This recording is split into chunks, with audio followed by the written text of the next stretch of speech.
Hey everyone. सो brothers करामाजोव आज इस book के बारे में बात करेंगे।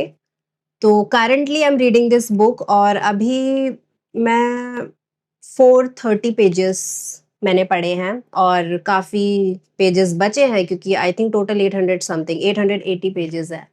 ये मेरा इस किताब को जो मैं पढ़ रही हूँ this is the second time. और पहली बार मैंने आई थिंक 2-3 साल पहले पढ़ा था तब होता ही है कि जैसे-जैसे आप समय में आगे बढ़ते हो वैसे-वैसे फिर आपकी अंडरस्टैंडिंग भी ग्रो करने लगती है। आप चीज़ों को जैसे पहले देखते थे आपका पर्सपेक्टिव चेंज होने लगता है और फिर जब आप उन्हीं सेम चीज़ों को दोबारा पढ़ते हो तो वो आपको बहुत कुछ अलग बता के जाती हैं। सो किताबों के बारे में तो ये होता ही है, मैंने काफ़ी वीडियोज़ में पहले भी बताया है। बट इस बुक के बारे में मैंने सोचा पहले कि एक फुल वीडियो फ्यूचर में बना लूँगी, बट होता क्या है ना मोस्टली कि ये जो थिक बुक्स होती है, पहली बात ये बहुत टाइम लेती हैं। इस बार मैं बहुत ही आराम-आराम से धीरे-धीरे पढ़ रही हूँ क्योंकि किताबों को पढ़ने का मकसद ये नहीं होना चाहिए कि आप बाद में उसको इस तरह से बता सको कि मैंने 1 महीने में 5 किताबें पढ़ी, 10 किताबें पढ़ी, मतलब कि कोई मैराथन चल रहा है, नहीं।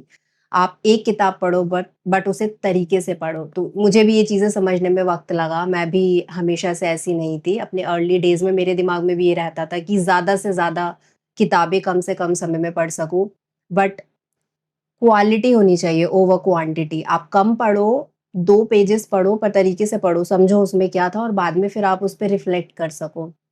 और ये किताबें तो क्लासिक्स वैसे भी होती हैं। एंड मेन रीज़न मैं इसे इतना धीरे-धीरे आराम से इसलिए पढ़ रही हूँ और ये देख भी सकते हो कितनी मोटी बुक है, वो ये है क्योंकि जो थिक बुक्स होती है ना, इनसे आपका कंसंट्रेशन लेवल थोड़ा बढ़ता है क्योंकि काफ़ी डिमांडिंग होती है। मोटी किताबों से थोड़ा भागती हूँ, यूजुअली अवॉइड करती हूँ क्योंकि बहुत टाइम लेती है और इस बीच में फिर आप और किताबें नहीं पढ़ सकते। बट मैंने सोचा कि कोई बात नहीं, शुरू करती हूँ, आराम-आराम से पढ़ूँगी, देखते हैं क्या होता है। ये वीडियो के अंदर मैं एक पर्टिकुलर चैप्टर डिस्कस करूँगी जो मुझे बहुत अच्छा लगा। मुझे लगा कि मुझे एक शॉर्ट वीडियो बनानी चाहिए। बट एनीवे मैं आपको एक छोटा-सा कॉन्टेक्स्ट ज़रूर दूँगी इस कहानी को शुरू करने से पहले, सो दैट अगर कोई न्यू व्यूअर्स हैं, उनको भी पता चले कि ये किताब है किस बारे में। सो इस किताब के अंदर मेनली जैसे कि आप नाम से ही देख सकते हो द ब्रदर्स करामाज़ोव 3 भाइयों की कहानी है, जो कि ज़िंदगी के अलग-अलग पहलू रिप्रेज़ेंट करते हैं। वैसे तो ख़ैर इसके अंदर मल्टीपल कैरेक्टर्स हैं और जब आप सब कैरेक्टर्स को डीप में पढ़ते हो और उनकी साइकी को जानने की कोशिश करते हो कि वो लोग क्यों और कैसे एक्ट कर रहे हैं और उनके डिसीजंस कहाँ से निकल रहे हैं, तो फिर आपको बहुत सारी चीज़ें भी पता चलती हैं। बट मेनली 3 भाइयों के बारे में है और उनके फादर। तो ये 3 भाई हैं जो कि सबसे बड़ा भाई है उसका नाम है दिमित्री। दिमित्री जो है वो एक हेडोनिस्ट है, जिसको ज़िंदगी में सिर्फ़ प्लेज़र्स चाहिए, अल्कोहल, वुमेन, जो सिर्फ़ और सिर्फ़ एक प्लेज़रेबल लाइफ़ चाहता है, उसके सिवा उसकी ज़िंदगी में कुछ नहीं, वो सेंसुअलिस्ट है। ठीक है? सो वो अपने बस सेंसेस को सैटिस्फाई करना चाहता है, तो वो सुपरफिशियल लेवल पे रहता है। दूसरा भाई है आइवन, जो कि एक इंटेलेक्चुअल है। आइवन साथ ही एथीइस्ट है, बट उसका दिमाग बहुत तेज़ है, वो देश दुनिया में क्या बातें चल रही है, उसके अलावा लोग जो है रिलिजन में भी जो अंधा विश्वास करते हैं, वो क्यों करते हैं? मतलब आपको पता ही है इंटेलेक्चुअल लोग सवाल पूछते हैं, जो भी लोगों के बिलीव्स होते हैं उसके बारे में। तो जो आइवन होता है वो इन चीज़ों में ज़्यादा होता है और उसने काफ़ी अच्छी पढ़ाई-लिखाई भी की होती है। जिस यूनिवर्सिटी से वो पढ़ के आता है वहाँ पे उसने मल्टीपल आर्टिकल्स भी पब्लिश किए होते हैं, तो वो ऑलरेडी काफ़ी फेमस हो चुका होता है।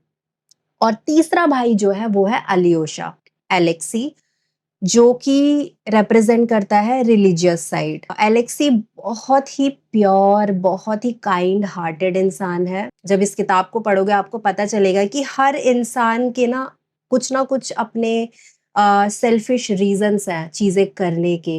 वो दूसरों से बदले में या तो कुछ चाहते हैं या फिर मतलब उनके अंदर कुछ ना कुछ ईविल है। लेकिन एलेक्सी अलियोशा का जो कैरेक्टर है वो इतना प्योर है, उसके कोई हिडन मोटिव्स नहीं है, वो सिंपली अ, मतलब full of love, full of kindness है। वो अभी शुरू में एक मंक होता है, उसने मॉनेस्ट्री जॉइन कर रखी है एंड बाय द वे वो 19 साल का है। दोस्तोयेव्स्की ने जो उसकी इमेज पेंट किया है, दिखाया है जिस तरीके से, अलियोशा काफ़ी सीधा-साधा और जो सेंट होते हैं ना, सेंटली वे में पेंट किया है उसकी पिक्चर दोस्तोयेव्स्की ने। और साथ ही ऐसा कहा जाता है कि दोस्तोयेव्स्की का खुद का भी एक आई थिंक बेटा था, 3 साल का था something and he died. And इस चीज़ ने दोस्तोयेव्स्की के ऊपर काफ़ी गहरा असर डाला था और कहते हैं कि एलेक्सी का कैरेक्टर जो है वो उनके बेटे से ही इंस्पायर्ड है। और इस बुक में आप देख सकते हो कि दोस्तोयेव्स्की एलेक्सी के कैरेक्टर को बहुत ब्यूटीफुल तरीके से उन्होंने लिखा है और उसको हीरो की तरह प्रेज़ेंट करते हैं। मतलब ऐसा लगता है कि he is favouring this character, तो उन्होंने उसे काफ़ी अपने पर्सनल टचेस दिए हैं। तो ये हैं 3 भाई। पहला भाई दिमित्री, वो है सेंसुअलिस्ट, हेडनिस्टिक। दूसरा भाई है आइवन, जो कि है एक इंटेलेक्चुअल एथीस्ट। और तीसरा भाई है अलियोशा, जिसका निकनेम है एलेक्सी, जो कि एक रिलीजियस इंसान है और फेथ को रिप्रेज़ेंट करता है। तो आप देख सकते हो तीनों अलग-अलग चीज़ें रिप्रेज़ेंट कर रहे हैं। फिर आते हैं इनके फादर फ्योदोर पाव्लोविच, जो कि सच कहूँ तो मुझे बहुत ही इरिटेटिंग कैरेक्टर लगता है।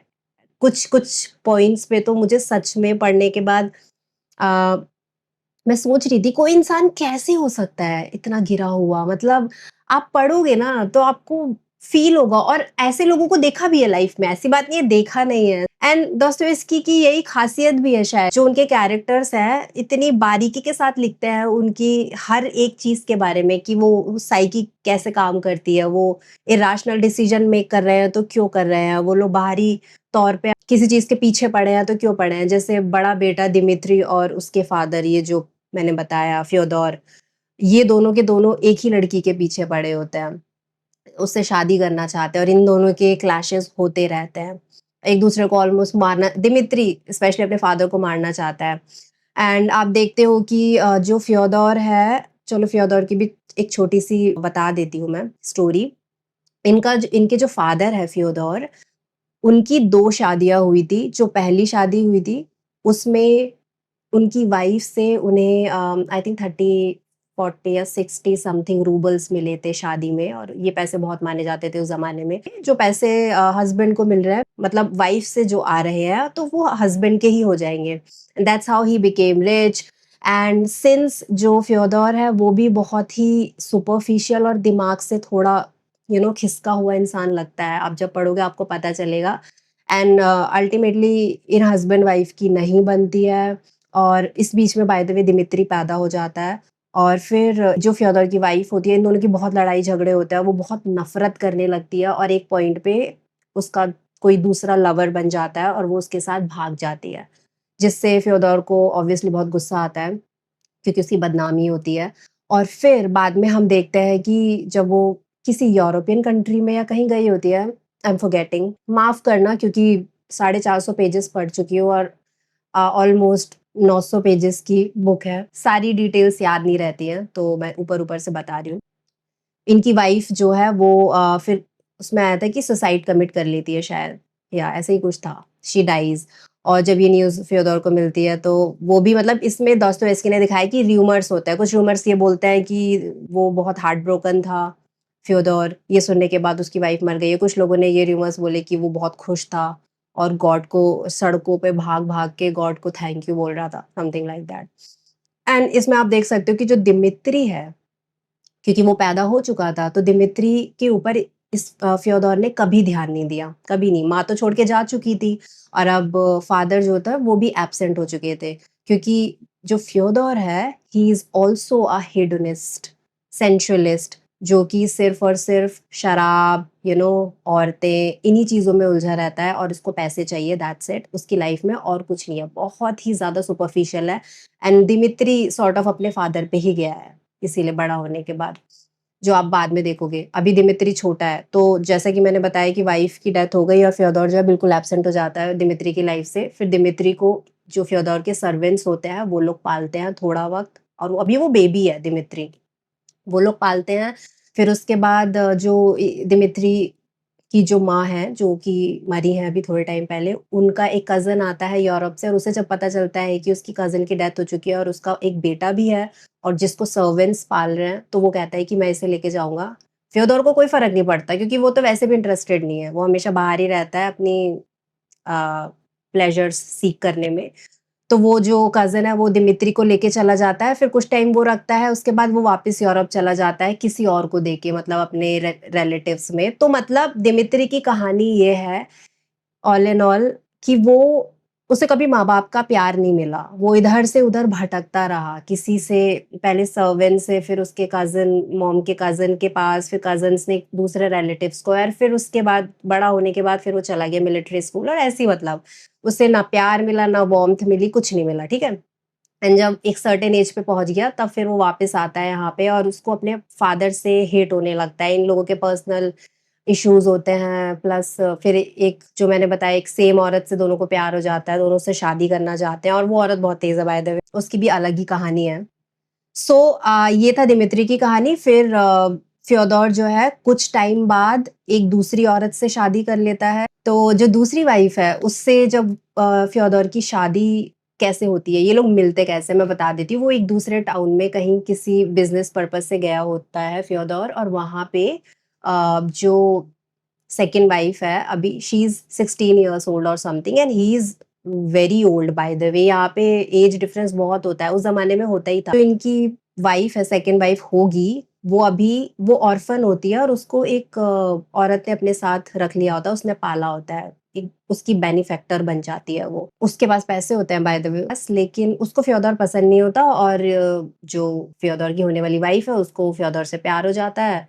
ये लोग फिर मतलब फ्योदोर उसको लेके अपने साथ आ जाता है और जो बेनिफैक्टर होती है उसकी वाइफ़ की, दूसरी वाइफ़ की, वो एक भी पैसा नहीं देती क्योंकि वो चाहती ही नहीं है वो उससे शादी करे लेकिन वो कहती है नहीं मुझे इसी से करनी है तो वो कहती है फिर जाओ अपने आप कुछ नहीं मिलेगा। तो फ्योदोर लेके आ जाता है एंड फिर ये जो सेकंड वाइफ़ है इससे होते हैं आइवन और अल्योशा, ठीक है? और सेकंड वाइफ़ जो है ये भी कुछ टाइम बाद she starts to lose her mind क्योंकि ऑब्वियस सी बात है फ्योदोर का कैरेक्टर आप पढ़ोगे तो आपको पता चलेगा ऐसे इंसान के साथ कोई भी पागल हो जाएगा। तो मतलब अल्टीमेटली वो भी आई थिंक शादी के 7-8 साल बाद उसका दिमाग जो है वो होने लगता है खराब और उसको पागल औरत भी बोलने लगता है, ये लोग घर में सर्वेंट्स वगैरह और ये एंड फिर after a certain point she also dies उसकी भी मौत हो जाती है। फिर से सेम चीज़ें होती है। आइवन और अलियोशा दोनों के दोनों ना माँ का अब साया है, ना पिताजी का कुछ पता है। फ्योदोर अपनी ही धुन में सवार होता है, जैसे कि मैंने बताया उसको अपने जो शौक है वो पूरे करने हैं, शराब और औरतें और इधर-उधर घूमना है, पार्टी करनी है, दैट्स इट। तो फिर से वो इन दोनों के लिए भी एब्सेंट हो जाता है और मतलब इन दोनों का फिर ये होता है अच्छा इनकी जो माँ थी आइवन और अलियोशा की, उसकी बेनिफैक्टर थी, रिमेंबर जो मैंने बताया जिसने बाद में नाते तोड़ दिए थे जब वो फ्योदोर के साथ चली गई थी। उसको जब पता चलता है कि वो मर चुकी है, तो वो डिसाइड करती है इन दोनों बच्चों को अपने साथ ले आएगी और खुद पालेगी। तो वो अपने साथ ले आती है और वो थोड़ा टाइम पालती है और फिर वो क्योंकि बूढ़ी हो चुकी होती है तो उनकी मौत हो जाती है। उसके बाद उनके कॉन्टैक्ट में एक होती है बहुत अच्छी फैमिली, वो लोग इन दोनों को अपने अंडर ले लेते हैं और ये लोग पालते हैं और काफ़ी अच्छी एजुकेशन देते हैं और बहुत ख़्याल भी रखते हैं। सो ऑल इन ऑल होता ये है कि जो आइवन है वो बचपन से ही थोड़ा-सा मतलब क्योंकि अब होता है, उसको ये चीज़ अच्छी नहीं लगती, उसे ये चीज़ें नोटिस हो रही होती है कि उसकी माँ मर चुकी है और फादर जो है एब्सेंट है, उस उनका तो कुछ पता ही नहीं है और वो किसी और के साथ रह रहे हैं, तो उसे ये फ़ील होने लगता है दूसरे लोग एहसान कर रहे हैं या फिर कंट्रोल करने की कोशिश करेंगे कल को। मतलब उसके दिमाग में ऐसे उल्टे-सीधे ख़्याल आने लगते हैं, तो वो बहुत ही इम्पेशेंट हो जाता है, वो बस वहाँ से निकलना चाहता है, वो जल्दी से जल्दी बड़ा होके यूनिवर्सिटी जाना चाहता है और अपने हिसाब से अपनी ज़िंदगी जी सके। तो जब वो एक सर्टेन एज पे पहुँचता है, तो फिर वो वहाँ से छोड़ के चला जाता है। इसीलिए एक ये भी रीज़न होता है कि वो बचपन से ही पढ़ाई में बहुत अच्छा होता है, काफ़ी इंटेलिजेंट होता है और इसलिए उसे अच्छी यूनिवर्सिटी मिल जाती है, वो वहाँ चला आता है एंड देन फिर और भी चीज़ों के बारे में बात करता है, लिखना शुरू करता है, तो आइवन की कहानी ये है। वहीं एलेक्सी जो है वो बचपन से ही उसको बाइबल अपनी तरफ अट्रैक्ट करती है, रिलिजन काफ़ी कंफर्टेबल लगता है मतलब सोलेस फ़ील होता है उसे चर्च में या फिर बाइबल के कॉन्टैक्ट में। लोग जो फैमिली ने पाला होता है, वो लोग भी रिलिजियस होते हैं, तो मतलब सॉर्ट ऑफ इन चीज़ों ने शायद एलेक्सी को एज़ अ चाइल्ड इन्फ्लुएंस किया होता है और ऐसा बताया भी है कुछ पार्ट्स में कि जो एलेक्सी की माँ थी, मतलब जो सेकंड वाइफ थी फ्योदोर की, तो वो भी काफ़ी रिलीजियस थी। तो बाद में आप देखते हो काफ़ी कैरेक्टर्स ये चीज़ रिपीट करते हैं, वो बिल्कुल उन्हीं की इमेज है। She was also very kind hearted, pure and Alexei उन पे ही गया है। सो ये कहानी है, ठीक है? ये फ्योदोर की कहानी मैंने बता दी, उनके फादर की, और ये 3 बेटे, उनकी 2 बीवियाँ थी फ्योदोर की, और फर्स्ट बीवी से दिमित्री है और दूसरी बीवी से आइवन और एलेक्सी, ठीक है? तो मैंने आपको एक बेसिक कॉन्टेक्स्ट दे दिया है, सो दैट आपको पता रहे कि किस बारे में बात हो रही है। अब इसके आगे फिर हमें किताब के अंदर बहुत सारे कैरेक्टर्स दिखते हैं, अलग-अलग कैरेक्टर्स बीच-बीच में आते रहते हैं, उसके लिए आपको बुक पढ़नी पड़ेगी। मेरा जो देखो अभी तक मेरा सच कहूँ तो पर्सनल फेवरेट जो कैरेक्टर है वो है फादर जोसिमा। इसके अंदर एक फादर हैं चर्च में, उनको एल्डर बोलते हैं। सो एलेक्सी ने चर्च जॉइन कर लिया है, वो मंक बन चुका है और वो उनके अंडर टीचिंग्स ले रहा होता है, और ये जो फादर जोसिमा है इनकी बीच-बीच में कुछ अ, बातें आती हैं जो वो अपनी टीचिंग्स शेयर करते हैं, तो वो मुझे बड़ी बहुत फ़ैसिनेटिंग लगी और बहुत अच्छी लगी, और आज का चैप्टर फादर जोसिमा के ऊपर ही होने वाला है, उनके अर्ली डेज़ के बारे में। मैं एक और चीज़ बताना चाहूँगी ऑडियंस को कि जो दोस्तोयेव्स्की थे, वो ऑर्थोडॉक्स क्रिश्चियनिटी को ज़्यादा फ़ेवर करते थे। वो अपनी किताबों में उसी के बारे में बात करते हैं। हुआ क्या था कि जो ऑर्थोडॉक्स क्रिश्चियनिटी या ऑर्थोडॉक्स, क्या बोलूँ, जो ओल्ड टेस्टामेंट है, आप देखोगे कि दोस्तोयेव्स्की उसकी टीचिंग्स अपनी किताबों में ज़्यादा शेयर करते हैं, और वो जो न्यू टेस्टामेंट था, जो चर्च ने जब इंस्टीट्यूशनलाइज़्ड कर दिया था, बाइबल को, क्राइस्ट की टीचिंग्स को, मतलब एक इंस्टीट्यूशन में कन्वर्ट कर दिया और फिर उससे पॉलिटिकल बना दिया, वो उसको हमेशा अटैक करते हैं अपनी किताबों में, और वो उसी के अगेंस्ट है। Otherwise he was a deeply religious man, और क्राइस्ट की जो ट्रू टीचिंग्स है वो उन्होंने इसके अंदर दिखाई है फादर जोसिमा के कैरेक्टर के थ्रू और एलियोशा के कैरेक्टर्स के थ्रू। एंड मोस्ट इम्पोर्टेंटली आपने देखा होगा दोस्तोयेव्स्की के बहुत सारे वर्क्स में, चाहे क्राइम एंड पनिशमेंट हो, चाहे ब्रदर्स कैरामाज़ोव ही हो, मल्टीपल कैरेक्टर्स जो भी मौत के जब नज़दीक होते हैं, उनकी आपने देखी होगी स्पिरिचुअल ट्रांसफॉर्मेशन होने लगती है। दोस्तोयेव्स्की हमें स्पिरिचुअल अवेकनिंग दिखाते हैं। जितने भी कैरेक्टर्स जब मौत के नज़दीक जाने लगते हैं, वो लोग रिलीजन को अपना लेते हैं, वो लोग फिर पहले बहुत ईगो के साथ जिया करते थे और बहुत सेल्फिश होते हैं, या फिर दूसरी चीज़ों को क्रिटिसाइज़ करते हैं, और मतलब समझ रहे हो ना, सुपीरियॉरिटी दिखाने की कोशिश करते हैं। लेकिन जब उनकी ज़िंदगी में कोई मेजर ट्रेजेडी हो जाती है या फिर वो मरने वाले होते हैं, तो उन लोगों को फिर ज़िंदगी एज़ होल दिखने लगती है कि ये दुनिया कितनी खूबसूरत है, क्राइस्ट ने किस लिए अपनी जान दी थी, हम सबको एक जुट मिल के रहना चाहिए, ब्रदरली लव शो करते हैं और अपने सर्वेंट्स के लिए भी लव दिखाते हैं। तो मतलब वो स्पिरिचुअल ट्रांसफॉर्मेशन बहुत ब्यूटीफुली दिखाते हैं, और आज अभी जो कहानी बताऊँगी उसमें यही होता है। सो फादर जोसिमा, जैसे कि मैंने बताया, कि मेन कैरेक्टर है इस किताब के अंदर, और वो चर्च के एल्डर है, मतलब एक बहुत बड़े प्रीस्ट हैं, जिसके अंडर बहुत सारे मंक्स ऑलरेडी, मतलब वहाँ पे उनके डिसाइपल्स होते हैं, वो उन्हीं से सीखते हैं, और फादर जोसिमा को सब लोग बहुत मानते हैं, बहुत रिस्पेक्ट देते हैं, पूरे टाउन में, चर्च में, सब जगह he is very popular. Father Zosima, उनकी डेथ होने वाली है, वो बहुत बीमार हैं, he is I think 65 years old, और अपनी मौत के 1 रात पहले वो अपने डिसाइपल्स को अपने अर्ली डेज़ के बारे में कहानी सुना रहे होते हैं। मतलब वो बैठे हुए हैं और उनके डिसाइपल्स बैठे हैं उनके आगे, और वो होता है ना, जब इंसान मौत के करीब होता है तो उसे अपने पुराने दिनों की यादें आने लगती है, उसने अपनी ज़िंदगी किस तरह से जी, वो किन लोगों से मिला था जिसने उसके ऊपर एक गहरी छाप छोड़ी, जो उसे याद रह गए, तो ये चीज़ें इंसान को याद आने लगती है। तो वो वही मोमेंट है इस चैप्टर में, जिसमें उन्हें भी अपने पुराने दिनों की याद आ रही होती है, उन्हें सबसे ज़्यादा अपने भाई की याद आ रही होती है, जिसका नाम होता है मार्केल, और वो बताते हैं कि उनका भाई अर्ली एज में ही मर गया था, उसे ट्यूबरकुलोसिस हो गया था, तो वो यही बता रहे होते हैं। साथ ही फादर जोसिमा को एलियोशा बहुत पसंद होता है, वो उसको बहुत फ़ेवर करते हैं, दूसरे डिसाइपल्स होते हैं कि ये इसको इतना एक्स्ट्रा अटेंशन क्यों देते हैं, तो वो लास्ट में बताते हैं कि ये मुझे मेरे भाई की याद दिलाता है, एलेक्सी के अंदर मुझे अपना भाई दिखता है, इसीलिए थोड़ा-सा मैं इसे एक्स्ट्रा फ़ेवर करता हूँ, वरना प्यार मैं आप सबसे करता हूँ।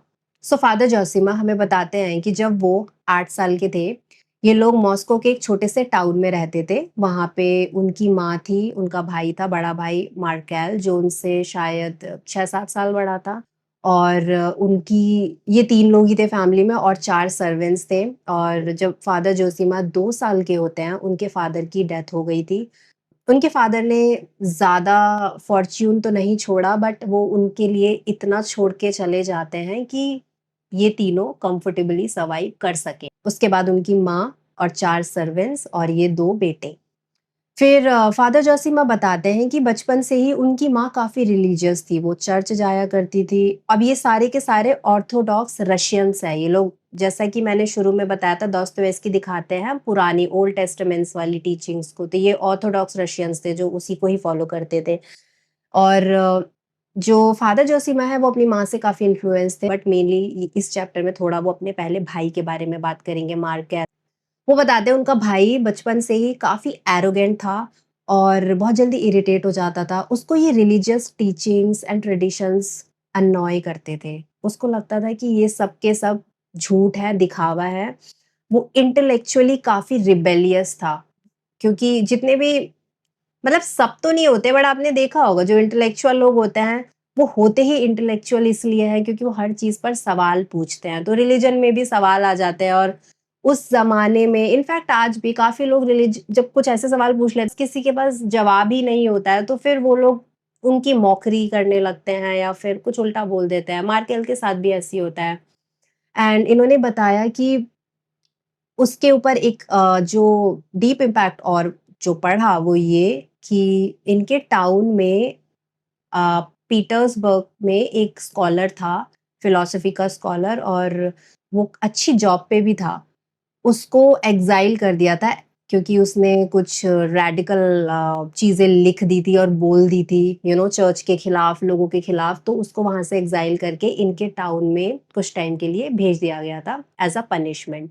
और वो जो स्कॉलर था क्योंकि उसने फिलॉसफी पढ़ी थी, वो भी इंटेलेक्चुअल था और मार्केल भी मैंने बताया ऐसे ही कुछ-कुछ चीज़ें डिस्कवर कर रहा था। तो जब उन दोनों की मुलाकात होती है तो इस स्कॉलर को मार्केल में इंटरेस्ट आ जाता है और फिर ये तो पूरा विंटर्स इन्होंने हर इवनिंग साथ में स्पेंड करते थे और मार्केल काफ़ी इन्फ्लुएंस्ड हो गया था इस स्कॉलर से, इसकी थॉट्स के साथ।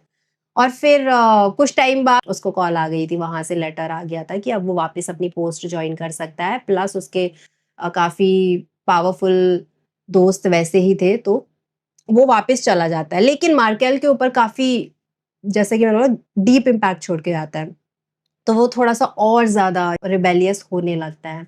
फिर वो बताते हैं आगे कि ईस्टर आने वाला है और ईस्टर के 40 दिन पहले ये ऑर्थोडॉक्स रशियंस जो होते हैं, इन लोगों के एक पीरियड होता है 40 डेज़ का जिसके अंदर ये लोग फास्ट करते हैं और प्रेयर्स करते हैं, मीट और डेयरी नहीं खा सकते हैं। एक ये वाला प्रोसेस होता है ईस्टर से 40 दिन पहले।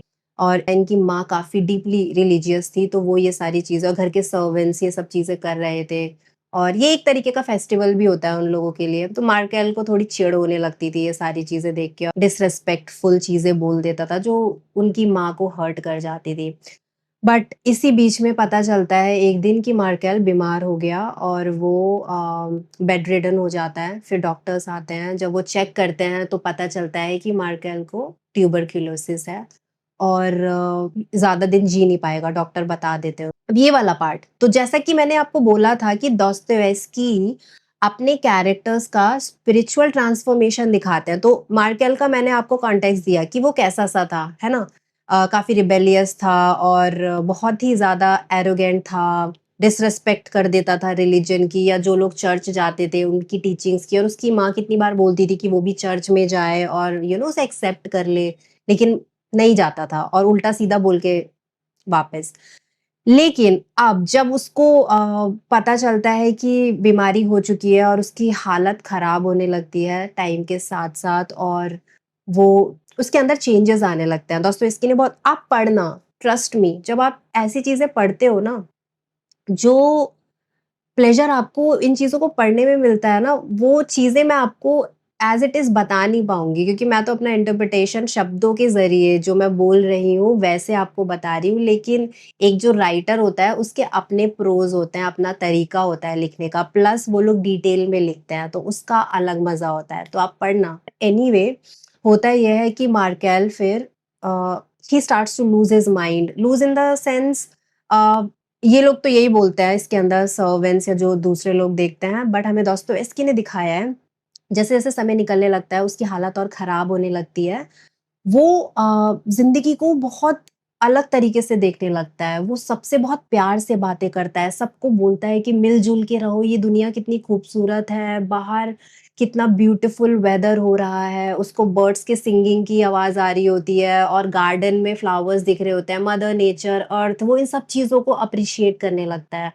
और इसी बीच में उसकी माँ ने बोला होता है उसको कि बेटा अब तो तुम चर्च में जाके जॉइन कर लो उनकी टीचिंग्स को प्लस कन्फेस कर लो।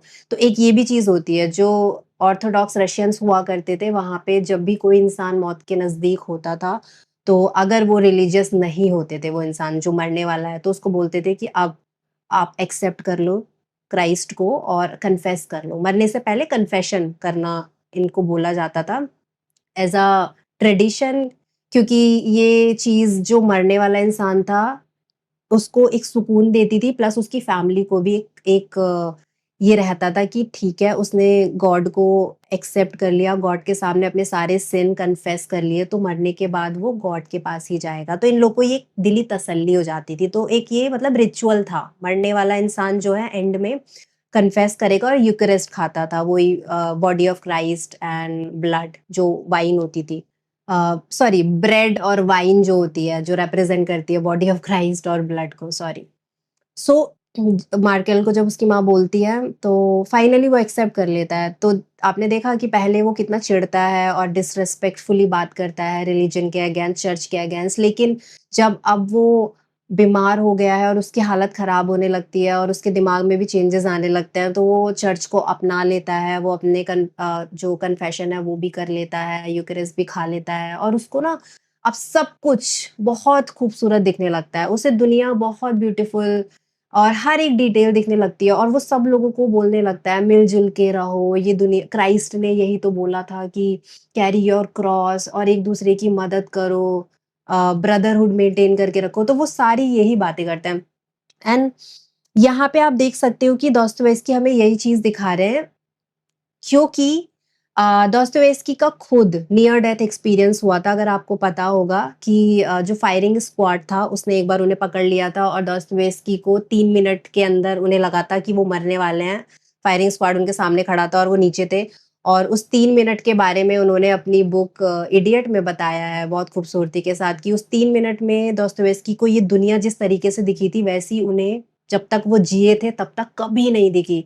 और उन्होंने उन 3 मिनट को इतनी बारीकी के साथ बताया है कि मतलब आप सोच सकते हो कि वो इंसान जब मौत के नज़दीक होता है तो उसे ज़िंदगी ऐसे दिखने लगती है जैसे उसने कभी देखी ही नहीं थी। उसे वो छोटी-छोटी चीज़ें दिखती है जो वो नज़रअंदाज करते हुए आए थे। And that's the beauty about Dostoevsky जो वो अपने कैरेक्टर्स के थ्रू भी वही सेम चीज़ दिखाते हैं कि जब तक वो लोग ठीक थे, सही सलामत थे, उन्होंने किसी चीज़ पर ध्यान नहीं दिया, लेकिन जब वो मौत के नज़दीक आ गए, तब उन्हें दिखता है कि यार कितनी सुंदर थी लाइफ़, कितनी अच्छी थी, हम मिल-जुल के रह सकते थे, प्यार से रह सकते थे, लेकिन हमने उसे बर्बाद कर दिया, वेस्ट कर दिया। तो अब जो कैरेक्टर कर सकता है एंड में वो बस यही कर सकता है कि जो उसके आस-पास वाले लोग होते हैं, वो उन्हें बताने की कोशिश करते हैं कि आप सब मिल-जुल के रहो, बाहर देखो, वो उन्हें वो ब्यूटी दिखाने की कोशिश करते हैं। सो मार्केल के कैरेक्टर के साथ भी यही होता है। एंड इवेंचुअली फिर मार्केल जो है वो कुछ दिनों बाद ही डाइज़, उसकी मौत हो जाती है। और फादर जोसिमा ये सब कुछ बहुत डिटेल में बता रहे हैं बाय द वे इस चैप्टर में और उन्होंने बताया कि उसके मरने के 1-2 दिन पहले जब वो अपने भाई के रूम में गए होते हैं फादर जोसिमा तो उनका भाई अपने पास बुलाता है और उसके कंधे पे हाथ रखता है और उसे बस देखता है और उससे बोलता है कि go outside and play for me too. और फादर जोसिमा ने ये वर्ड्स बताए कि ही वाज़ मतलब बाद में जब उस टाइम तो फादर जोसिमा यंग थे, छोटे थे तो वो समझ नहीं पाए थे, लेकिन जब वो बड़े होने लगे थे, अपने टीनेज ईयर्स में आए थे, तब उन्हें ये चीज़ हमेशा याद आती थी जब he was on his death bed and उसने उनसे ये बोला था कि go play and play for me too. तो ये चीज़ उन्हें बहुत पेनफुल लगी कि मतलब लाइक आप जब पढ़ोगे तो आपको पता चलेगा, मैं ऐसे तो समझा नहीं पाऊँगी बट ये सारी चीज़ें उन्हें याद रहती है। एनीवे सो मार्केल का कैरेक्टर यहाँ एंड हो जाता है एंड इसके बाद जो उनकी माँ होती हैं, वो काफ़ी हार्ट ब्रोकन होती हैं, लेकिन आस-पास वाले जो लोग होते हैं, वो उनसे बोलते हैं कि देखो एक बेटा तो आपका अब जा चुका है, दूसरा बेटा यहाँ पे अगर रहेगा तो और वहाँ पे क्योंकि स्मॉल टाउन होता है, ज़्यादा अपॉर्च्युनिटीज़ नहीं होती हैं और हायर स्टडीज़ के लिए या बोर्डिंग स्कूल्स जितने भी होते हैं, वो बाहर पीटर्सबर्ग में होते हैं, तो वो कहते हैं इसे इसे भेज दो और लाइक ये अपनी लाइफ जिएगा।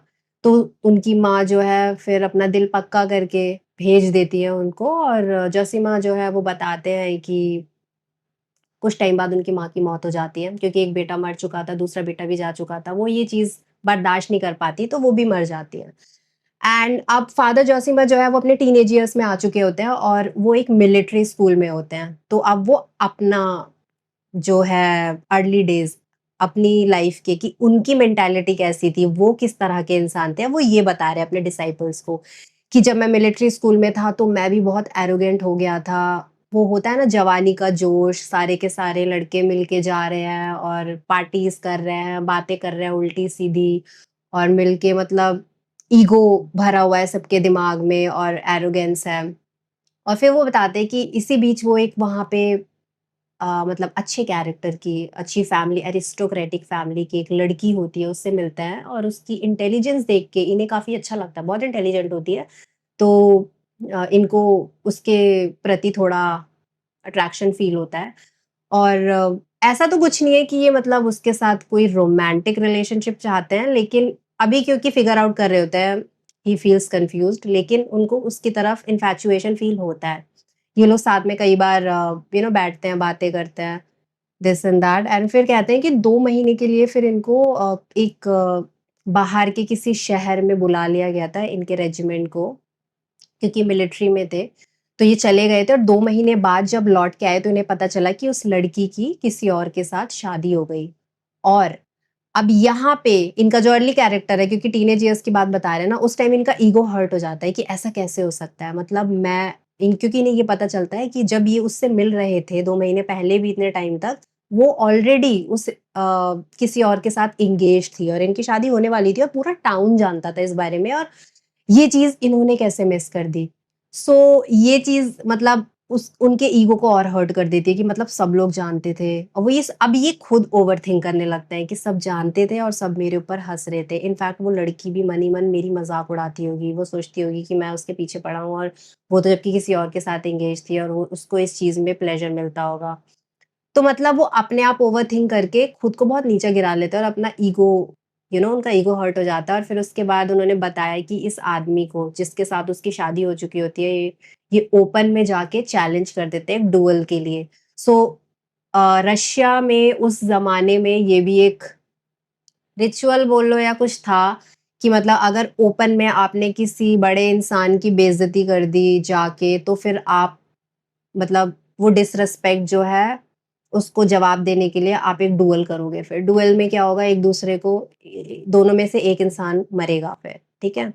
और फिर वो डुएल के लिए कर देते हैं और उस लड़की का जो हस्बैंड होता है ऑफ कोर्स उसको भी अपनी इज़्ज़त बचानी होती है, तो फिर वो एक्सेप्ट कर लेता है और फिर ये लोग डुएल के लिए एग्री हो जाते हैं। बाय द वे ये फादर जोसिमा उसकी फालतू में बेइज्जती करता है, बहुत बेइज्जती करता है। और ये चीज़ें बाय द वे वो अब बता रहा है at the age of 65 when he is about to die अपने पुराने दिनों की बात है कि वो भी थे, उन्होंने भी ये सारी चीज़ें करी थी, अपनी ज़िंदगी में सिन किए थे। आप देखोगे आगे कि वो बता रहे हैं कि दैट डज़न्ट मीन कि कुछ चीज़ें आपकी पूरी लाइफ़ को डिफाइन करती हैं। वो बस उन चीज़ों पे रिफ्लेक्ट कर रहे हैं और शेयर कर रहे हैं अपने स्टूडेंट्स के साथ कि अर्ली डेज़ में वो भी इन्हीं लोगों की तरह थे, जैसे टीनेजर्स यूजुअली होते हैं। उन्होंने भी उल्टी-सीधी हरकतें की थी। सो ये लोग डुएल के लिए एग्री कर जाते हैं फिर फादर जोसिमा अपना अब इनर डायलेमा बताते हैं कि उन्हें मतलब कुछ रेस्टलेस फील होने लगता है जब वो घर वापस आते हैं कि उन्होंने ये क्यों किया? What was the point? क्योंकि उन्हें अंदर से कुछ-कुछ अजीब तो लगने लगता है। मतलब ये चीज़ काफ़ी आप समझ रहे हो ना ये हरकत कितनी अजीब है कि जस्ट बिकॉज़ किसी उसकी शादी हो गई है उससे और ये खुद भी जानते हैं वो कि डुएल के लिए उसे प्रोवोक करके आए हैं और इन्होंने ही इनिशिएट किया है, और अगर गलती से वो मर गया तो वो एक औरत की ज़िंदगी बर्बाद कर देंगे, उसे विडो बना देंगे, और इसमें इन्हें क्या मिलेगा? जस्ट बिकॉज़ इनका ईगो हर्ट हो गया इसलिए इन्होंने ये चीज़ कर दी। तो ये चीज़ अब इन्हें रियलाइज़ होने लगती है अंदर से, और बेचैनी होने लगती है जब ये अपने लॉज में वापस आते हैं। और वहाँ पे गुस्से में जो इनका सर्वेंट होता है वो कुछ पूछने आता है खाने के लिए या कुछ, और ये गुस्से में उसे बहुत मारता है, बेचारे को बहुत मारता है, और ये इन्होंने सब कुछ बताया है डिटेल में उस चैप्टर में, और उसकी खून निकलने लगता है और वो बिल्कुल भी वापस अटैक नहीं करता, वो पिटता रहता है, और फिर ये चले जाते हैं अपने रूम में, और फिर पूरी रात भर इनको ठीक से नींद नहीं आती है। सुबह फिर इनको और बुरा फ़ील होता है, फिर इनको जब ये रिफ्लेक्ट करते हैं इन्होंने क्या किया, मतलब एक बेसहारा इंसान को मारा फॉर नो रीज़न अपने ईगो में। एंड देन फिर इनका इनका भी ये ट्रांसफॉर्मेशन हो रहा है बाय द वे, ठीक है? यहाँ पे आप देखो दोस्तोयेव्स्की की राइटिंग में आप जब पढ़ोगे तो कैरेक्टर्स ऊपरी लेवल पे तो चीज़ें हो रही है जो आप पढ़ रहे हो, लेकिन जो नीचे वाला लेवल है, डीप लेवल में जाओगे तो और चीज़ें हो रही होती है, बहुत सारी लेयर्स चल रही होती है, तो आपको उसे रीड करना पड़ता है। तो यहाँ पे आप पढ़ोगे तो ये है कि उनको दिख रहा है कि उन्होंने ऐसा क्यों किया, क्या है, लेकिन उनके अंदर जो साइकोलॉजिकल चीज़ें चल रही है, वो ये चीज़ें दिखाते हैं। कि सुबह तक उसे रियलाइज़ हो जाता है उसने कितना गलत किया। एक तो वहाँ पे उसने फॉर नो रीज़न डुएल के लिए कर दिया जिसकी कोई वजह ही नहीं है, और दूसरा उसको कल फालतू में मार दिया। तो फिर वो सुबह-सुबह जाते हैं अपने सर्वेंट के पास, उसके कदमों में गिर जाते हैं और अपना सर झुका के उससे माफ़ी माँगते हैं। वो सर्वेंट थोड़ा एकदम से शॉक्ड हो जाता है क्योंकि बहुत बड़ी बात है, वो कुछ नहीं बोलता, और फादर जोसिमा जो है उससे माफ़ी माँग के फिर चले जाते हैं डुएल के लिए, क्योंकि उनके जो रेजिमेंट के दूसरे सोल्जर्स होते हैं वो लेने के लिए आते हैं कि चलो, वो लोग बहुत एक्साइटेड होता है, it's like a proper sports in लोगों के लिए, उस ज़माने में हुआ करता था। फिर जब ये डुएल के लिए पहुँचते हैं तो फादर जोसिमा अपना मन बना चुके होते हैं कि वो नहीं करेंगे, पूरी रात में बहुत कुछ हो चुका होता है, तो जो उनका ओपोनेंट होता है वो चला देता है बंदूक, लेकिन फादर जोसिमा जो है वो बच जाते हैं, और फिर वो जब उनकी बारी आती है बंदूक चलाने की, वो अपनी गन फेंक देते हैं। ठीक है? इधर साइड में। वो मना कर देते हैं कि मैं नहीं करूँगा, एंड वो सबके सामने फिर जाके उनसे माफ़ी माँगते हैं, अपने अपोनेंट से, क्योंकि उन्होंने ही जाके उसे पहले ऑफ़र किया होता है ना, मतलब प्रोवोक किया होता है, उसको डिसरिस्पेक्ट किया होता है, और फिर उसके बाद डुएल पूरा अ, डुएल का सीन बना होता है। तो अब वो सबके सामने जाके उससे माफ़ी माँगते हैं और मना कर देते हैं कि मैं नहीं करूँगा। ये चीज़ करना उस टाइम में बहुत बड़ी बात मानी जाती थी, और जो रेजिमेंट के लोग थे, दूसरे सोल्जर्स थे, उनके लिए काफ़ी डिसरिस्पेक्टफुल था, क्योंकि अगर आपने किसी को चैलेंज किया है, तो आपको वो डुएल पूरा करना पड़ेगा। लेकिन अगर बीच में छोड़ दिया तो मतलब बहुत ही ज़्यादा धब्बा टाइप टाइप का माना जाता था। तो सब लोग जो फादर जोसिमा है उन्हें बहुत लुक डाउन करने लगते हैं। दूसरे सोल्जर्स आके बहुत उल्टा-सीधा भी बोलते हैं। बाद में फिर कुछ टाइम बाद फादर जोसिमा बता देते हैं कि मैं ये सब नहीं करना चाहता। इनफैक्ट मैंने उससे माफ़ी इसलिए माँगी बिकॉज़ अब मैं ये ज़िंदगी और नहीं जी सकता, तो मैं थोड़े टाइम में चर्च जॉइन करने जा रहा हूँ। अब मैं एक मंक बनूँगा। और लोग वहाँ पे क्योंकि बहुत रिलीजियस हुआ करते थे, चर्च को हाई रिगार्ड में रखते थे, तो वो लोग जो फादर जोसिमा को, मतलब फिर उनकी बातों को नॉर्मल लेने लगते हैं, मतलब जो उन्होंने किया था, उससे जाके ओपन में माफ़ी माँगी थी, और ये लोग डिसरिस्पेक्टफुल फ़ील कर रहे थे दूसरे सोल्जर्स। ये लोग कहते हैं, ओह! तो तुम मंक बनोगे? अच्छा, चलो, कोई बात नहीं। मतलब सब कुछ अब हल्का हो जाता है, क्योंकि ये अच्छी चीज़ मानी जाती थी मंक्स को और चर्च को, क्योंकि जैसे कि उन्होंने बहुत हाई रिगार्ड, बहुत रिस्पेक्ट देते थे। तो फिर वो लोग मतलब नॉर्मल हो जाते हैं, और वहाँ से कुछ टाइम बाद फिर फादर जोसिमा चले जाते हैं। ठीक है? अब वो रेजिमेंट अपना मिलिट्री स्कूल छोड़ के निकल चुके हैं। अब यहाँ पे आती है एक और कहानी, जो मेन है। यहाँ पे हम देखते हैं कि वो एक दूसरे टाउन में पहुँचते हैं, जो कि नज़दीक ही होता है। यहाँ के इस टाउन के लोग भी कभी-कभी वहाँ जाते हैं, और उस टाउन में, क्योंकि ये चीज़ें ना वहाँ पे उस ज़माने में बहुत जल्दी फ़ेमस हो जाती थी, मतलब बातें फैल जाती थी, कहाँ क्या हुआ, कैसे हुआ। तो फादर जोसिमा ने ये जो एक्ट किया था डुएल वाला, सबको पता चल जाता है कि ओपन में उन्होंने माफ़ी माँगी थी, क्योंकि उस टाइम के लोग काफ़ी एरोगेंट होते थे। आज भी हैं, हमेशा से ही रहे हैं, लेकिन ओपन में जाके किसी से माफ़ी माँगना और अपनी गलतियों को एक्सेप्ट करना बहुत बड़ी बात मानी जाती है। स्पेशली फिर अगर आप मंक-वंक और ये सारी चीज़ें अटैच्ड है, तो इनके किस्से बन के थोड़े फैल जाते हैं। जब दूसरे टाउन में जाते हैं तो लोग इनकी बातें सुनने आते हैं। ये एक असेंबली टाइप होती है, वहाँ लगती है, उसमें बैठते हैं, लोग इनकी बातें सुनते हैं, और फादर जोशीमा भी अब बहुत अच्छी-अच्छी बातें करने लगते हैं। इनका ट्रांसफॉर्मेशन हो रहा होता है, काफ़ी कुछ हो भी चुका होता है मेंटली, साइकोलॉजिकली। एंड बहुत लोग आते हैं और वहाँ पे एक दिन ये लोग भी आते हैं जो जिस लड़की का मैंने बताया था ये इनकी फ्रेंड हुआ करती थी और जिसके हस्बैंड को इन्होंने डुएल के लिए फ़ोर्स किया था। तो ये दोनों भी आते हैं उनकी बातें सुनने और दोनों के दोनों आके उनको उनके हाथों को किस करते हैं और उसके बाद उन्हें बोलते हैं कि हम मतलब आपकी टीचिंग्स ने हमारी भी बहुत मदद की है। मतलब सब कुछ ठीक हो जाता है, वो भी बहुत रिस्पेक्ट करते हैं। अब यहाँ पे एक इंटरेस्टिंग कैरेक्टर आता है, तो फादर जोशीमा बताते हैं कि वो काफ़ी दिनों तक वहाँ जाते थे और अपने प्रीच किया करते थे, लोग सुनते थे और काफ़ी दफ़ा उन्होंने नोटिस किया था एक मिडल एज्ड मैन जो कि उन्हें बहुत मिस्टीरियस लगता था और ये खुद उसके बारे में काफ़ी क्यूरियस रहते थे कि मतलब कुछ तो है इसके बारे में, लेकिन इन लोगों की बात नहीं हुई थी। लेकिन एक दिन जब सब लोग चले गए तो उस मिस्टीरियस मैन ने इन्हें अप्रोच किया और इनसे आके बोला कि मतलब मुझे आपसे बातें करनी है अकेले में, थोड़ा टाइम स्पेंड करना है। उन्होंने बोला ठीक है। तो फिर हर इवनिंग ये लोग मिलने लगे। ये मिडल एज्ड मैन जो है ये है 50 साल का और फादर जोशीमा बाय द वे अभी काफ़ी यंग है, ठीक है? इसमें एज नहीं बताई है but I am sure he is in his 20s। लेकिन उसे फादर जोशीमा ने जो किया कि ओपन में किसी इंसान के सामने माफ़ी माँगी और अपने जो सिन थे वो कन्फेस किए, उसे वो बहुत बड़ी बात लगती है इस मिस्टीरियस आदमी को, इसी वज़ह से इनके पास जाता है। अभी इसकी पूरी कहानी है by the way. Already video कितनी लंबी हो गई, मैंने सोचा था छोटी बनाऊँगी। सो मैं जल्दी-जल्दी थोड़ा बता देती हूँ अब। तो ये मिस्टीरियस मैन जो है ये हर शाम को आके फादर जोशीमा से मिलने लगता है। ये लोग काफ़ी इंटेलेक्चुअल कन्वर्सेशंस भी करते हैं, प्लस ये लोग रिलीजियस बातें भी करते हैं, सिन के बारे में, good and evil, about everything. So father Zosima जो है वो बोलते हैं चीज़ों के बारे में, बताते हैं, नॉर्मल कन्वर्सेशंस हो रही है, लेकिन कुछ टाइम बाद ना मुझे काफ़ी क्यूरियोसिटी होने लग गई। मतलब मुझे लगता था कि ये कुछ छुपा रहा है, इसके अंदर कुछ है जो ये मुझे बताना चाहता है लेकिन बता नहीं रहा है और मैं इंतज़ार कर रहा था। फिर फादर जोशीमा आगे बोलते हैं, बताते हैं अपने डिसाइपल्स को कि एक दिन फिर अचानक से एक शाम जब ये लोग बैठे हुए थे, तो वो अचानक से बोलता है कि आई मर्डर्ड समवन।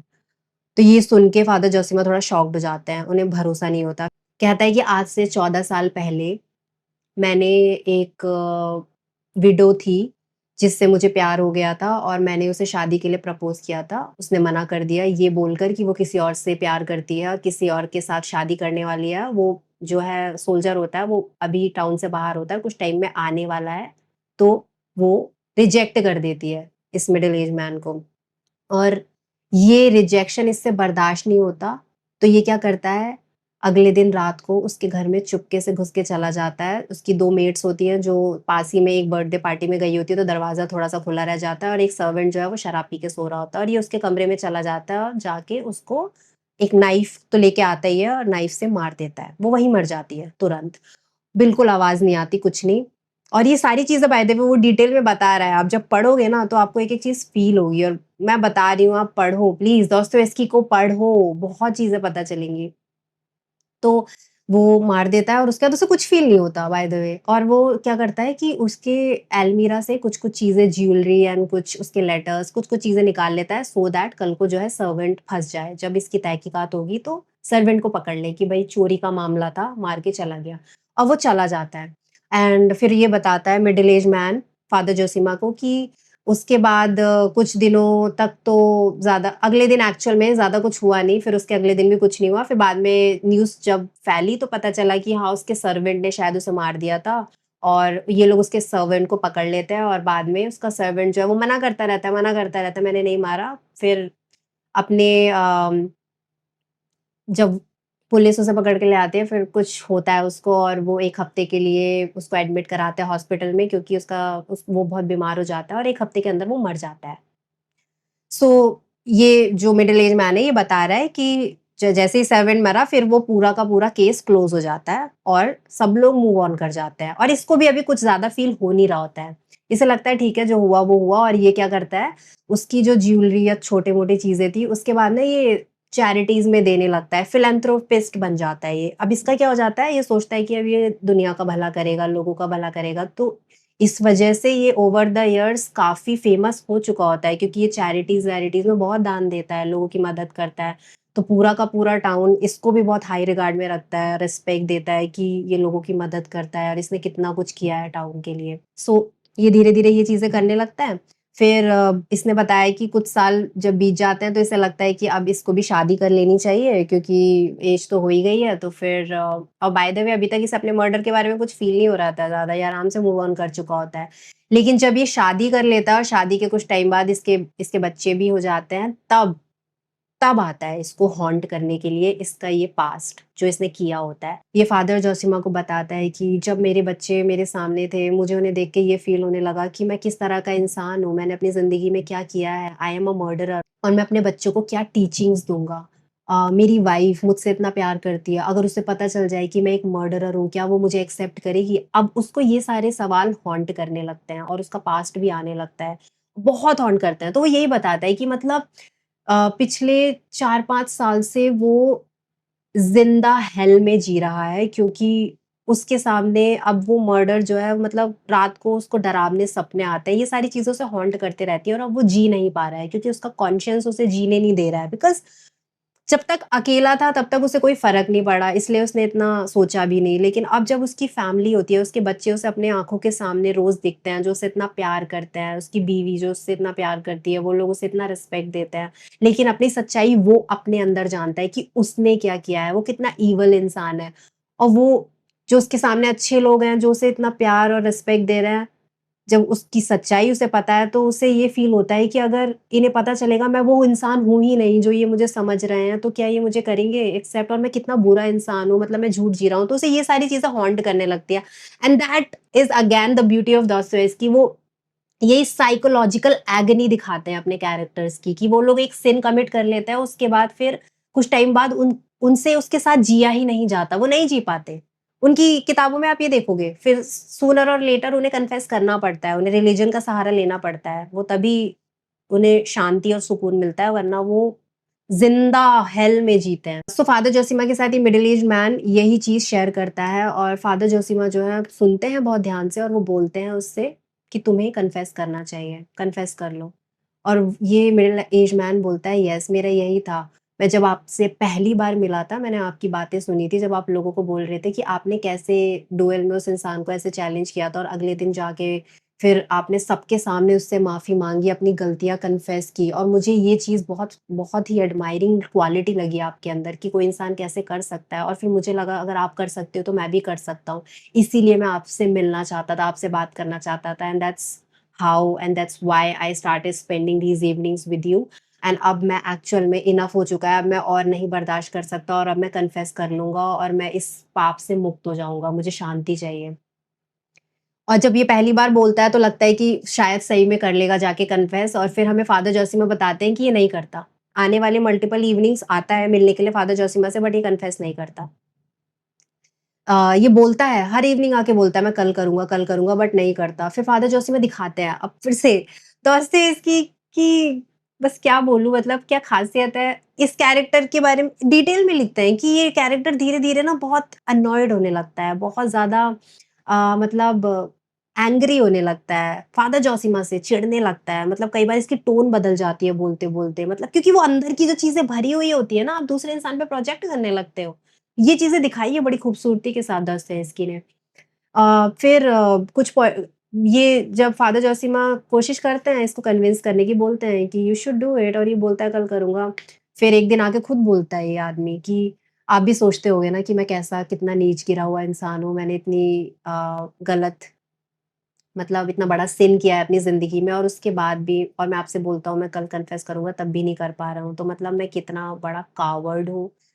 तो बट फादर जोशीमा उसे समझाने की कोशिश करते हैं एंड फिर ये बोलता है कि ठीक है मैं कल कर ही लूँगा और वो चला जाता है। फिर फादर जोशीमा इसमें बताते हैं कि वो काफ़ी सैड फ़ील करते हैं इसके लिए, उन्हें काफ़ी दुःख होता है तो वो प्रेयर करने के लिए बैठते हैं और एक आधा आधा या 1 घंटे बाद ही वापस आता है इनके पास और ये इन्हें देखता है प्रेयर करते हुए तो बोलता है कि मैं भी आपके साथ बैठ जाऊँ थोड़ी देर के लिए? तो वो कहते हैं ठीक है। तो ये भी 2 मिनट बैठता है, इनको बस घूरता रहता है, फादर जोशीमा की तरफ देखता है और फिर कुछ नहीं, फिर उठ के चला जाता है। फिर हम देखते हैं कि बाय द वे आप भूलना मत ये सारा कहानी चल रही है अभी। फादर जोशीमा जो है वो मरने वाले हैं, वो 65 इयर्स ओल्ड के हैं, चर्च में हैं, वो अपने डिसाइपल्स को अपने पुराने दिनों के बारे में बता रहे हैं और ये जो मैं बता रही हूँ, ये सारी कहानियाँ हैं उनके पुराने दिनों की, ठीक है? तो फादर जोशीमा जो है वो बताते हैं कि नेक्स्ट डे एक्चुअल में ये आदमी जाके कन्फेस कर लेता है, सबके सामने बोल देता है कि इसने क्या-क्या किया था और इसके पास जो एविडेंस थे, इसने उस दिन चुराए थे, कुछ-कुछ चीज़ें रह जाती हैं, लेटर्स-वेटर्स प्रूफ करने के लिए, ये दिखाता है। कोई नहीं मानता, कोई भी बिलीव नहीं करता टाउन टाउन में। सब सोचते हैं कि he has lost his mind, हो ही नहीं सकता, ये तो इतना अच्छा इंसान है, इसने कितना कुछ किया है। उसकी फैमिली भी नहीं मानती, मतलब कोई मानता ही नहीं है। एंड धीरे-धीरे ना इसकी हालत थोड़ी खराब होने लगती है, फ़ीवरिश होने लगता है, फिर ये भी बेड रिडन हो जाता है। फिर डॉक्टर जो हैं वो बोल देते हैं कि इसकी तबीयत तो खराब होती जा रही है। I think he has truly lost his mind, इसीलिए ये उल्टी-सीधी बातें कर रहा है। तो सब लोग कन्विंस हो जाते हैं कि इसने कुछ नहीं किया है, इट्स जस्ट कि उसका दिमाग खराब हो चुका है। और फादर जोशीमा जो है वो इससे मिलने की कोशिश करते हैं, जाते हैं, लेकिन उसकी वाइफ़ फादर जोशीमा को बुरा-भला कह के वहाँ से निकाल देती है। वो ये बोलती है कि तुम्हारी वज़ह से मेरे हस्बैंड की ये हालत हुई है। तुमसे मिलने से पहले ही वाज़ ऑलराइट, कभी इतना कुछ नहीं था, लेकिन तुम्हारे साथ जब से वो समय बिता रहा है पिछले 3 महीने से, उसके बाद ही उसकी हालत ऐसी हुई है, तो तुमने किया है। वो सारे इल्ज़ाम उनके ऊपर लगा देती है और वो वहाँ से निकाल देती है। फिर टाउन के जो लोग होते हैं वो भी थोड़ा-सा ऐसे ही देखने लगते हैं उनको। फिर कुछ टाइम बाद जब वो दोबारा मिलने के लिए जाते हैं तो एक्चुअल में वो भी उनके बारे में पूछ रहा होता है, वो खुद मिलना चाहता है फादर जोसिमा से। तो उनकी वाइफ़ मिलने देती है और फिर इन दोनों की कन्वर्सेशन दिखाई है कि आदमी उनसे बोलता है कि मैंने फाइनली कन्फेस कर लिया और मैं आपको बता नहीं सकता जब से मैंने कन्फेस किया है, भले ही मेरी हालत ख़राब है, मैं अब मरने वाला हूँ, लेकिन अब मुझे जो पीस मिला है, जो शांति मिली है, सुकून मिला है, वो मुझे कितने सालों से नहीं मिला था। एंड ये इनको थैंक यू बोलता है कि आपने मेरी मदद की काफ़ी और अब मैं शांति से मर सकता हूँ और मेरे बच्चों के ऊपर जो है अब कल को कोई कलंक भी नहीं लगेगा। अगर पहले जो अगर कन्फेस कर लिया था और लोग मान भी लेते तो इसको ये भी डर था कि कल को इसके बच्चों की ज़िंदगी बर्बाद हो जाएगी। लोग इसको उनको बाद में गालियाँ दे सकते हैं, मतलब ये बोल सकता है तुम्हारे फादर एक मर्डरर था, दिस एंड दैट। तो उसको ये भी शांति होती है कि अब कल को मेरे बच्चे भी बच जाएँगे, शांति से जी सकते हैं, दिस एंड दैट। एंड वो फादर जोसिमा को थैंक यू भी बोलता है। एंड फिर दैट्स हाउ अगले दिन वो मर जाता है। और फादर जोशीमा जो हैं, वो बताते हैं कि उसके बाद जो पहले इतना प्यार देते थे, बातें सुनने आते थे, सब के सब फादर जोशीमा को बहुत बुरी निगाहों से देखते हैं और अब कोई उनकी वर्ड्स ऑफ विज़डम सुनने नहीं आता क्योंकि सब के सब उन्हीं को ब्लेम करते हैं कि इनकी वज़ह से मरा है, इन्होंने कुछ किया या कुछ बोला जिसकी वज़ह से he lost his mind and he died. So यही होता है, फिर कुछ कुछ दिनों बाद फादर जोशीमा टाउन छोड़ के चले जाते हैं एंड देन उनकी फिर आगे लाइफ कंटिन्यू होती है। बाय द वे यही कहानी थी जो मुझे सुनानी थी क्योंकि इसके अंदर बहुत सारी डिटेल्स थी, आप साइकी देख सकते हो। दोस्तोयेव्स्की ने यहाँ पे कॉन्शियस के बारे में बताया है कि इंसान का कॉन्शियस कैसे उसके ऊपर कितना हेवी हो जाता है अगर उसने कुछ गलत काम किया हो तो। और उसके बाद फिर उन्होंने रिलिजन की वैल्यू बताई। एंड बाय द वे ये जो कैरेक्टर था, जो मिडल एज्ड मैन जो अभी थोड़ी देर पहले मरा, इसका भी स्पिरिचुअल ट्रांसफॉर्मेशन दिखाया है इस चैप्टर में दोस्तोयेव्स्की ने। टुवर्ड्स द एंड वो भी पूरी तरह से चेंज हो चुका होता है। उसे दुनिया बहुत खूबसूरत, बहुत अच्छी लगने लगती है, उसे ब्यूटी दिखती है और उसे सबके साथ एक कनेक्शन फ़ील होता है, मदर अर्थ, नेचर, एवरीथिंग। तो ये वाली कुछ थीम्स हैं दोस्तोयेव्स्की जो अपने कैरेक्टर्स की जब ये कहानियाँ सुनाते हैं, तो वो थीम्स इनके अंदर आप नीचे देख सकते हो, स्टोरी के नीचे चल रही होती हैं। तो स्पिरिचुअल अवेकनिंग वाली भी बहुत ब्यूटीफुल थीम है, जो हर कैरेक्टर में दिखाते हैं, जो भी मौत के नज़दीक होता है। तो यही था, 1 घंटे की वीडियो ऑलमोस्ट हो चुकी है। चलो मुझे बताना कैसी लगी, अगर सही लगी तो इस तरह की क्योंकि मैं बहुत सारी किताबें पढ़ती रहती हूँ, देखो, सबके ऊपर बनाना तो इतना आसान नहीं है वीडियो कि मैं लाइक पूरी बुक के ऊपर बना दूँ क्योंकि अब देखो मैं एक चैप्टर के ऊपर बनाने बैठी थी, 1 घंटे की ऑलमोस्ट हो चुकी है ये वीडियो। सोचो और इसके अंदर 900 पेजेज़ है इस किताब के अंदर, अगर मैं इसकी बनाने बैठी तो कितनी लंबी बनेगी, राइट? बट मैंने सोचा कि क्यों ना अगर मुझे कुछ चैप्टर्स बहुत इंटरेस्टिंग लगते हैं, क्यों ना मैं उनके ऊपर कुछ ऐसे सेपरेट वीडियोज़ बनाने लगूँ। आप भी मुझे बताना अगर आप और चाहते हो तो मैं बनाऊँगी। कॉन्टेक्स्ट मैं दे दिया करूँगी जिस भी बुक के बारे में बात कर रहे हैं, क्या चल रहा है, क्या हो रहा है और उस चैप्टर के बारे में डिटेल में बताऊँगी। ठीक है? अच्छा लगे तो मुझे कमेंट्स में डेफिनिटली बताना। बाकी मिलते हैं नेक्स्ट वीडियो में। चैनल को सब्सक्राइब कर लेना। Please do like it and share it with your friends and हो सके तो वीडियो के साथ थोड़ा एंगेज कर लिया करो सो दैट चैनल ग्रो हो सके। बाकी या मिलते हैं जल्दी ही। Thank you so much for watching.